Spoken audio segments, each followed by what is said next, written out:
चलिए हाँ तो नमस्कार दोस्तों, ये रहा नालंदा का खंडहर जो मैं आपको कैमरे के माध्यम से दिखाता हूँ। और मेरे साथ एक गाइड हैं सर जी।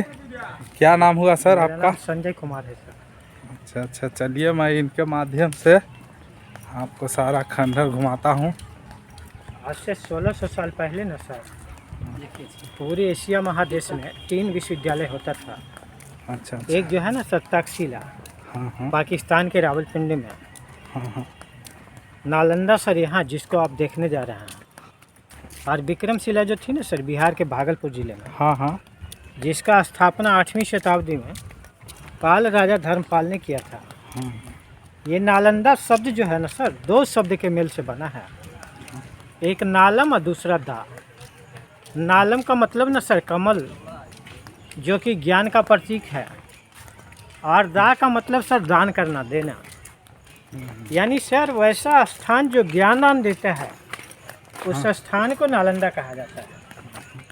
नालंदा विश्वविद्यालय की स्थापना 413 से 455 एडी में चंद्रगुप्त द्वितीय का बेटा कुमारगुप्त ने किया था।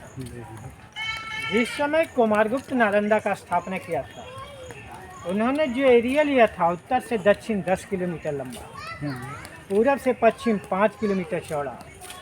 अभी खुदाई के बाद 1 स्क्वायर किलोमीटर एरिया बाहर गया। बाकी एरिया पर 1200 ईस्वी के बाद लोग ईंट खींच करके घर बनाए, प्लेन जगह करके कृषि का शुरू किया। विश्वविद्यालय का 90% पास नष्ट हुआ। यहाँ छात्रों की संख्या उस समय 10,000, प्रोफेसर 1500। शिक्षा की पद्धति ने सर आज की तरह बड़ा क्लासरूम नहीं होता था। ये पेड़ के छांव में ना बीच में गुरुजी, चारों तरफ छात्र जमीन पर बैठ करके लिखने पढ़ने का काम करता था। यानी शिक्षा पद्धति उस समय गुरुकुल सिस्टम थी। नालंदा, तक्षशिला और विक्रमशिला तीनों विश्वविद्यालय का। आज भी जो शांति निकेतन है ना, वहाँ गुरुकुल सिस्टम से ही पढ़ाई होती है। इस विश्वविद्यालय का जो मेन सब्जेक्ट था ना, Buddhism, yoga, astronomy, philosophy, medical science ना उस समय हर्बल होता था, आयुर्वेद, वेद वेदांत। और उस समय की जो भाषा होती थी ना पाली, यहाँ हिंदी, संस्कृत, इंग्लिश में नहीं पढ़ाया जाता था। सारा सब्जेक्ट को पाली भाषा में पढ़ाया जाता था। यहाँ के जो मेन प्रोफेसर थे, उसमें से नागार्जुन, शीलभद्र, आतिश दीपंकर, पद्म संभव, शांत रक्षित, धर्मकीर्ति, धर्मपाल, असंग, पशुबंधु, आरदेव, ये सब इस विश्वविद्यालय के मेन आचार्य थे। विश्वविद्यालय के अंदर 3 लाइब्रेरी होती थी। बड़ी लाइब्रेरी का नाम रत्न सागर, दूसरी लाइब्रेरी का नाम रत्न दधि, और तीसरी लाइब्रेरी का नाम रत्न रंजन। उस समय जो किताबें बनती थी ना, पेपर के नहीं बनते थे, ताड़पत्र, भोजपत्र पुस्तकों के रूप में इस्तेमाल होता था। लाइब्रेरी का साक्ष्य आर्कियोलॉजी को नहीं प्राप्त हुआ है। बता नहीं सकते हैं कि लाइब्रेरी का बिल्डिंग कहाँ था। जहाँ भी ये सीमेंट लगा है ना, पहले जहाँ लकड़ी लगता था ना, उसको निकाल करके आर्कियोलॉजी वाला लोग सीमेंट लगा। ये सब 1940 में लगा। ये गड्ढा जो है ना सर, हॉस्टल, एक छात्रों का एक कमरा। अच्छा। ये अधूरा कमरा है। इनकी छतें यहाँ थी, ये दीवार टूटा हुआ है सर। नीचे के तल को ना सर गुप्त राजा लोग 5वीं शताब्दी में तैयार किया। ऊपर के तल को ना हर्षवर्धन 7वीं शताब्दी में तैयार, और इसके ऊपर के तल को पाल राजा लोग 9वीं शताब्दी में बनाया था। आने जाने के रास्ते उधर गड्ढे से थे, देख रहे ना, दरवाजा उधर खुला है। गलियारे में जब बाद के राजाओं ने सीढ़ी तैयार किया तो ये दरवाजा बंद हो जाता है। ये सब हॉस्टल है। एक छात्रों का एक कमरा था, जिसकी छतें इस लेवल में है। ये जो निकला हुआ देख रहा है, 4 फीट जो ऊपर है ना, दूसरे दर्जे के। इस विश्वविद्यालय में सर छात्रों का एडमिशन प्रक्रिया काफ़ी कठिन था। आज गेट कीपर अशिक्षित होता है ना, लेकिन नालंदा का गेट कीपर उस समय काफ़ी स्कॉलर होता था, जो छात्रों का एडमिशन टेस्ट गेट के पास में कंडक्ट करता था। गेट कीपर की परीक्षा में सर 10% छात्र ही पास होता था, जिसका कि विश्वविद्यालय के अंदर एडमिशन होता था। और 90% छात्र जो गेट कीपर के परीक्षा में फेल हो जाता था, वो गेट के बाहर से ही घर लौट जाता था। सोचिए कि जिस विश्वविद्यालय का गेट कीपर इतना स्कॉलर हो, वहाँ उस समय प्रोफेसर प्रिंसिपल में क्या क्वालिटी रहा होगा। और किसी भी इंस्टीट्यूशन में एडमिशन से पहले एडमिशन टेस्ट, वो भी नालंदा विश्वविद्यालय का देना। विश्वविद्यालय को 1200 ईस्वी में बख्तियार खिलजी ने नष्ट किया। नष्ट होने के बाद विश्वविद्यालय से मिट्टी का पहाड़ दिखाई देता था। और टीला दिखा दे रहा है ना, चाइना से यहाँ पढ़ने के लिए ये ना गाछ के छाव में होता था, ठीक ना। ये ध्यान करने की जगह है। अच्छा, ये जगह हुआ ध्यान करने का। वेंसंग यहाँ चाइना से पढ़ने के लिए आया था। उसकी डायरी ना चीन में मिली।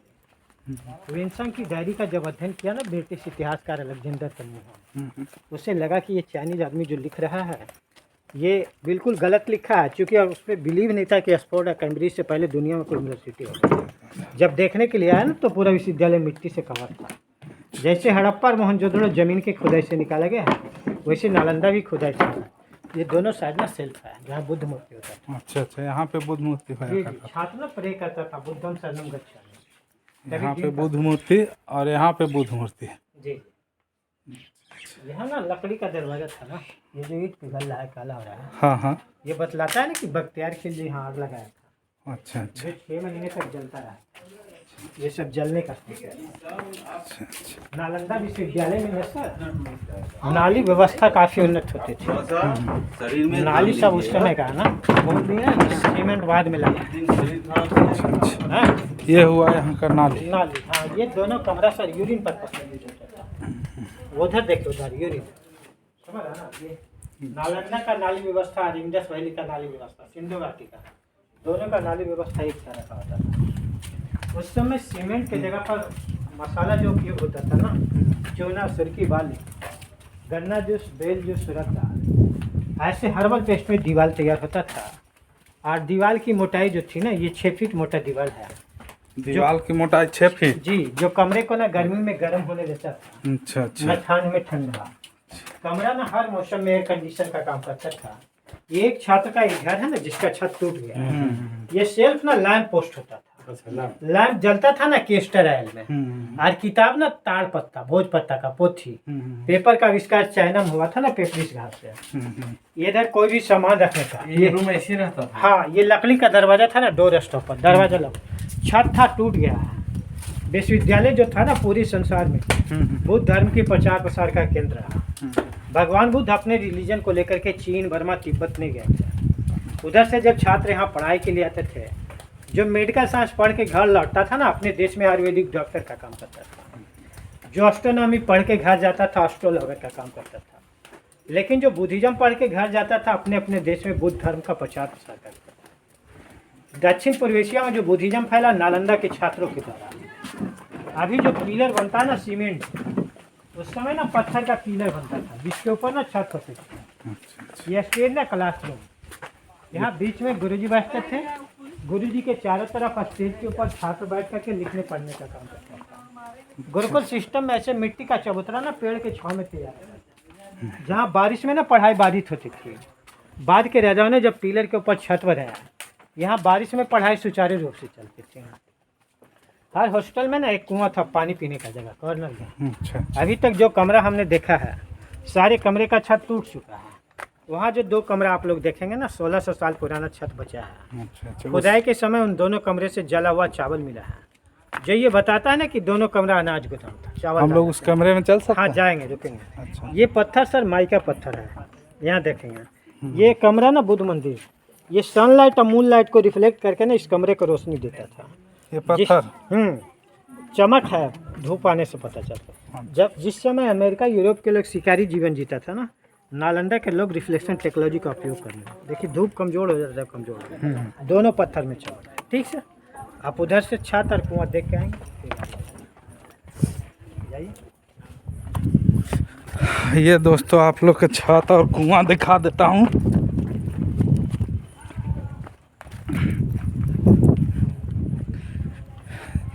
ये रहा यहाँ का कुआं, जिसमें लोग पानी पिया करते थे।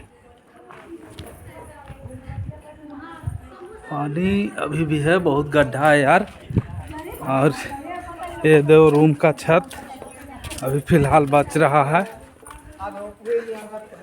ये देखिए अंदर से कुछ इस प्रकार से दिखता है, जैसे पुल बना हुआ है ना ब्रिटिश सरकार का, उस तरह से इसका छत बनाया हुआ है पूरा गोलाकार। ये 2 रूम अभी बचा हुआ है, बाकी का छत तो टूट चुका है।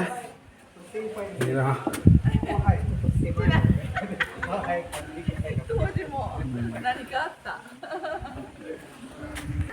जिस समय बुद्ध कितना साल पुराना है बिल्डिंग? 1600 साल पुराना बिल्डिंग है। हाँ हाँ। लेकिन यहाँ शिक्षा संस्थान बुद्ध के यानी 600 BC से शुरू हुआ था। अच्छा अच्छा। भगवान बुद्ध का एक शिष्य था ना, जिसका नाम था सारीपुत्र। सारीपुत्र का जन्म स्थान ये नालक गांव था। अच्छा। अपने घर में सारीपुत्र ने बौद्ध धर्म के प्रचार प्रसार के लिए एक ट्यूशन सेंटर खोला, कोचिंग, समझ है ना, छात्रों को ट्यूशन पढ़ाना। उस समय ना छात्र मिट्टी के झोपड़ी में रहते थे, पेड़ के छांव में शिक्षा लेते थे, अगल बगल के गांव में भिक्षाटन करते थे। ये परंपरा बुद्ध के जीवन काल से शुरू। जब 1000 साल बीता ना, यहाँ पर 1500 कुटिया बना, जिसमें हर कुटिया में एक प्रोफेसर 7 छात्र, यानी 1500 कुटिया में 1500 टीचर, 10,500 छात्र हुए। कुमारगुप्त ने उस गुरुकुल सिस्टम को बदला ग्लोबल यूनिवर्सिटी के रूप में। उसने उनका मिट्टी का झोपड़ी हटा करके ये पक्का बिल्डिंग तैयार कर दिया। अच्छा। मगध का राजा कुमार। हाँ हाँ मगध। 1000 साल जो एक सब्जेक्ट का पढ़ाई हो रहा था बुद्धिज्म का, उसमें उसने सारा सब्जेक्ट सम्मिलित कर दिया, जो गास्ट्रोनॉमी, फिलॉसफी, मेडिकल वगैरह। छात्र जो यहाँ भिक्षाटन कर रहा था ना, उसके लिए उसने 200 गांव का टैक्स एवरी ईयर दान में दे दिया। अच्छा। तो ऐसे करके गुरुकुल सिस्टम को कुमारगुप्त अंतर्राष्ट्रीय विश्वविद्यालय में बदला, जहाँ दक्षिण पूर्व एशिया से छात्र पढ़ने के लिए। जब सारीपुत्र हम मारे न सर, उसके डेड बॉडी को छात्रों ने मिट्टी से कवर किया, जो विभिन्न राजा द्वारा विकसित होते नालंदा का सबसे बड़ा स्तूप। ये रहा नालंदा का सबसे बड़ा स्तूप सारीपुत्र का है, जिन्होंने 2600 साल पहले यहाँ गुरुकुल सिस्टम तैयार किया। अच्छा। जब एक आदमी के डेड बॉडी पर स्तूप तैयार हुआ ना सर, यहाँ एक परंपरा स्थापित हो गई ना। उस समय छात्र प्रोफेसर यहाँ दोनों भिक्षु होता था, लेकिन छात्र पढ़ाई खत्म करके घर लौट जाता था, फैमिली लाइफ को अपना लेता था। प्रोफेसर ने हम मरने तक भिक्षु होते थे, सन्यासी। जो मरते गए उसके डेड बॉडी पर वो छोटा छोटा स्तूप, उधर का जो छोटा स्तूप देख रहे हैं ना, गोल चौकोर, प्रोफेसर का स्तूप है। सबसे बड़ा स्तूप सारीपुत्र का। मंदिर 2 तरह से बनता था, एक ताखा में सेल्फ में बुद्ध मूर्ति है ना सर, ताखा में कुछ ताखा से बुद्ध मूर्ति टूट गया, और दूसरा ये एस्बेस्टस लोहे का जो ग्रिल है, चाहे खजूर गाछ से आगे बड़ा गुफा, सभी बुद्ध मंदिर होता था। इनकी मूर्तियों को ना म्यूजियम में रखा गया, सारे मंदिर खाली हैं। रोड के इस तरफ 2 चीज़ रिपीट होगा, मंदिर और स्तूप, और रोड के इस तरफ 2 चीज़ रिपीट होगा, क्लासरूम, हॉस्टल। जो आपने एक देखा है, इससे 11 मिला है। ये जगह ना ऑडिटोरियम का पार्ट है, गैलरी का विस्तार नीचे तक था, खुदाई में टूटा मिला है। प्रोफेसर गैलरी में बैठते थे, छात्र ये नीचे जमीन में बैठते थे। अच्छा। इधर कमरा ना ग्रीन रूम, ड्रेसिंग रूम है। ये स्टेज स्क्वायर वाला है, परफॉर्म करने का। सभा, मीटिंग, असेंबली हॉल पर्पस में ना सर ऑडिटोरियम का उपयोग होता था, समझ है ना। जी जी। तो ये ऑडिटोरियम। तो ये चीज़ें जो आपने एक देखा, ऐसे 11 रिपीट होता है। इधर मंदिर, स्तूप, उधर क्लासरूम, हॉस्टल। धन्यवाद। हाँ तो दोस्तों, गाइड के माध्यम से आपको नालंदा का खंडहर लगभग मैं घुमा दिया। और ये रहा बोर्ड यहाँ का, भारतीय पुरातत्व सर्वेक्षण द्वारा नालंदा में उत्खनन कार्य एवं प्रारंभ सर्वप्रथम इसी बिहार से किया गया तथा सभी बिहारों में आपको अस्थायी करता हूँ। कैमरा को आप लोग पढ़ सकते हैं। हल्का फुल्का होगा ना तो ईंटा फिर वही चुनवा पर लगा दे। ये इसी के साथ दोस्तों नमस्कार, जय हिंद, जय भारत।